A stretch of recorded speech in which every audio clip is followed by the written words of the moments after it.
فرش التراب يضمني. اور اس کا ظاہر اس میں سب سے پہلے انسانی ہمدردی، اور اس ہمدردی کی بنا پر وہ مال جو بہت محبوب ہے خرچ کرنا، درد دل کے واسطے پیدا کیا انسان کو، ورنہ طاعت کے لیے کچھ کم نہ تھے کروبیاں. اگر یہ نہیں ہے تو کچھ نہیں. حضور نے فرمایا من یحرم الرفق فقد حرم الخیر کلہ. جو شخص دل کی نرمی سے محروم ہو گیا وہ کل کے کل خیر سے محروم ہو گیا. کسی کو دکھ میں دیکھو اور اس پوزیشن میں ہو کہ تم اس کا کوئی مداوع کر سکو اور نہ کرو، پھر تم چاہے مفسر ہو، محدث ہو، نیک نہیں ہو. تم عابد ہو سکتے ہو، زاہد ہو سکتے ہو، تم مفسر ہو سکتے ہو، محدث، نیک نہیں ہو سکتے. من یحرم الرفق، رفق کہتے ہیں نرمی، رفیق ہمارا ساتھی، دم ساز. ظاہر بات ہے آپ کو دکھ ہوگا، آپ کے رفیق جو ہے اس کے اپنے دل میں محسوس کرے گا آپ کے درد کو. ہم درد کسے کہتے ہیں؟ ہم درد ان کا درد مشترک ہے. ہم عصر ایک زمانے کے لوگ، ہم جماعت ایک جماعت میں پڑھنے والے، ہم درد. خنجر چلے کسی پہ تڑپتے ہیں ہم امیر، سارے جہاں کا درد ہماری جگر میں ہے. اگر یہ رفق نہیں ہے، اگر یہ ہمدردی نہیں ہے، اگر کسی کو دکھ میں دیکھ کر آپ تڑپ نہیں اٹھتے، اگر اس کی مدد کرنے پر قادر ہو اور نہیں کرتے تو کل خیر سے محروم ہے. پڑھے جاؤ نمازیں اور تہجدیں، کچھ حاصل نہیں ہوگا. اس پر جو آخری آیت قرآن کی ہے، لن تنالوا البر حتى تنفقوا مما تحبون، اس سے زیادہ کیٹیگوریکل سٹیٹمنٹ اور کیا چاہیے. لن کے ساتھ جو نفی ہوتی ہے فعل مضارع میں، انتہائی مؤکد، ہرگز نہیں پہنچ سکتے نیکی کے مقام کو جب تک کہ خرچ نہ کرو ان میں سے جو چیزیں تمہیں پسند ہیں. قمیض پھٹ گئی ہے، بوسیدہ دے دو کسی کو، یہ نہیں ہے خیرات و صدقات، بلکہ جو تمہیں محبوب ہو. لن تنالوا البر، بر کے مقام تک نہیں پہنچ سکتے. پھر میں کہہ رہا ہوں عابد ہو سکتے ہو، زاہد ہو سکتے ہو، علم کا معاملہ ہے، محدث ہو سکتے ہو، مفسر ہو سکتے ہو، فقیہ ہو سکتے ہو، مفتی ہو سکتے ہو، سب کچھ ہو سکتے ہو. قرآن مجید کی روح سے نیک نہیں کہلا سکتے. وَآتَ الْمَالَ عَلَى حُبِّهِ، اب اس میں جو ترتیب میں نے کہا تھا، الْأَقْرَبُ فَالْأَقْرَبُ، الْأَقْرَبُ فَالْأَقْرَبُ، سب سے پہلے ذوی القربہ. اور اس میں اکثر و بیشتر ہم سے کوتاہی ہوتی ہے. دور دراز کے لوگوں کے ساتھ نیکی ہو رہی ہے، سگے بھائی کی بیوہ اور یتیم بچے جو ہیں وہ محروم ہیں. انہوں نے اس وقت یہ کر دیا تھا، یہ کر دیا تھا. ظاہر بات ہے کہ رشتہ داروں سے تو شکایتیں ہوتی ہیں، یہ تو ہمیشہ ہمارے مخالف رہے ہیں جی، ان کی ہم کیسے مدد کریں.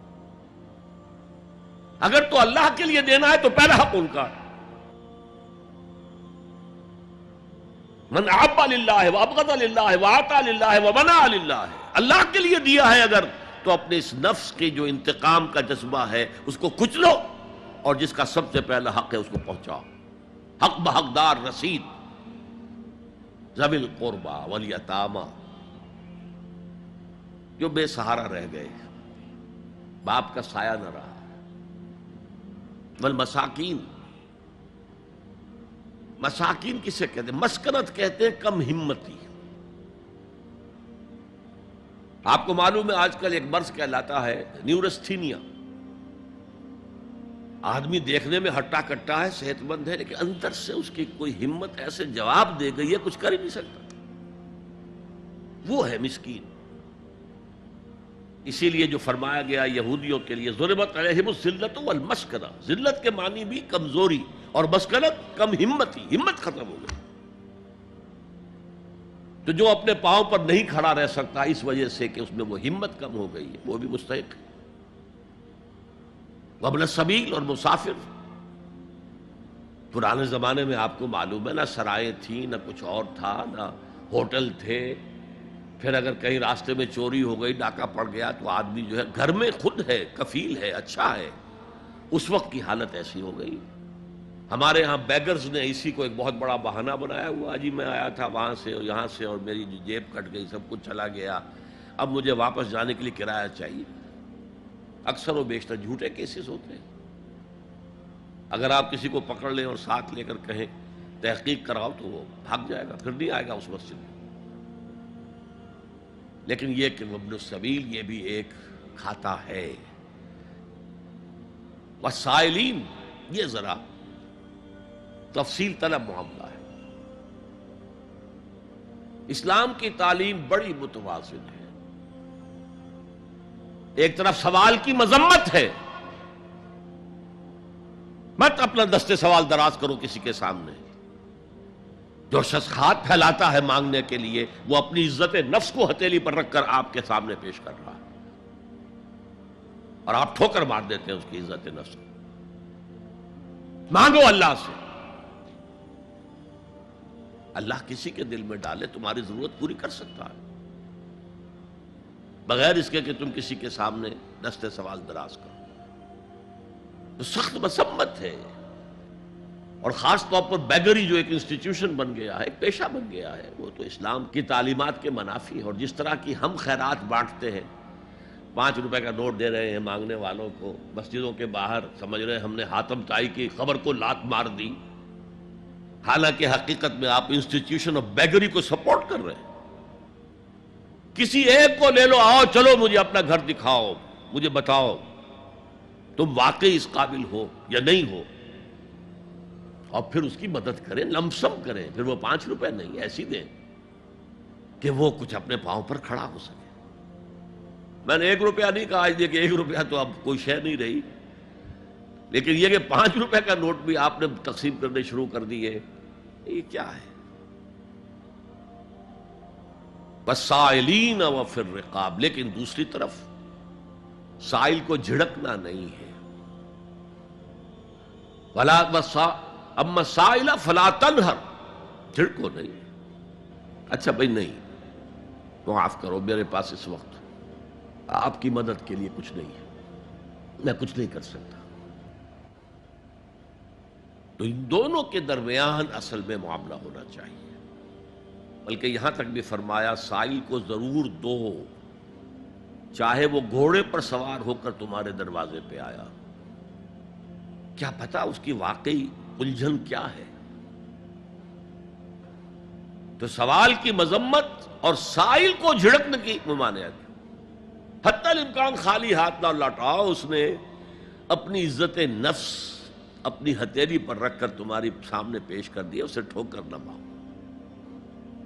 لیکن جیسا کہ میں نے عرض کیا، یہ انسٹیٹیوشن آف بیگری جو ہے یہ ایک علیحدہ شے ہے بالکل، اس کا اس سے کوئی تعلق نہ سمجھیے. وفی الرقاب، رقاب جمع ہے رقبہ، گردن. فک رقبۃ او اطعام فی یوم ذی مسغبۃ یتیما ذا مقربۃ او مسکینا ذا متربہ. فک رقبۃ، کسی کی گردن چھڑا دینا. اس وقت سب سے بڑی اپلیکیشن اس کی تھی غلاموں کو، کنیزوں کو اپنے پیسے سے خرید کر آزاد کر دینا. بہت بڑی نیکی، بہت بڑی نیکی. اور حضرت ابو بکر رضی اللہ تعالیٰ عنہ کے دفتر فضائل میں سب سے اونچا کام یہ ہے کہ جن غلاموں کو، جن کنیزوں کو ستایا جا رہا تھا، their owners, their masters، ان کے آقا کو حق حاصل تھا، جو چاہے کریں ان کے ساتھ، قتل کرنے کوئی پوچھنے والا نہیں ہے. میں پہلے بھی عرض کر چکا ہوں، میری ملکیت ہے، جیسے میری بکری میری ملکیت ہے، میں نے اس کو ذبح کیا، گوشت کھا لیا، تم کون ہوتے ہو پوچھنے والے؟ میرا غلام تھا، میں نے قتل کر دیا، تم کون ہو پوچھنے والے؟ ان کو حضرت ابو بکر نے خرید کر آزاد کیا اور منہ مانگے دام دیے. حضرت بلال کے لیے امیہ ابن خلف نے اتنی بڑی رقم مانگی، حضرت ابو بکر نے کہا ٹھیک ہے لو. باپ نے کہا بھی ابو قحافہ نے، ابو بکر کو کوئی غلام خریدنا ہی تھا تو کوئی طاقتور آدمی جو کام آ سکے کہیں، اس کو خریدنا چاہیے. مجھے کیا پتا ابو بکر کس لیے خرید رہا اور کس کے لیے خرید رہا. آج کے دور میں اس کی اپلیکیشن ہوگی، کوئی شخص جو ہے اگر قرض میں اس طرح جکڑا جائے کہ لاکھ ہاتھ پاؤں مارے نکل نہیں سکتا، اس کو کوئی لمپ سم مدد دے کر اس قابل کیا جائے کہ وہ پھر اپنے پاؤں پر کھڑا ہو جائے. یہ نہیں کہ اسے آپ ہر مہینے کچھ رقم دیتے رہے مینٹیننس کے لیے، نہیں، اس سے تو وہ اسی پوزیشن میں رہے گا. یہ بعض مائنورٹی کمیونٹیز کے اندر یہ معاملہ موجود ہے.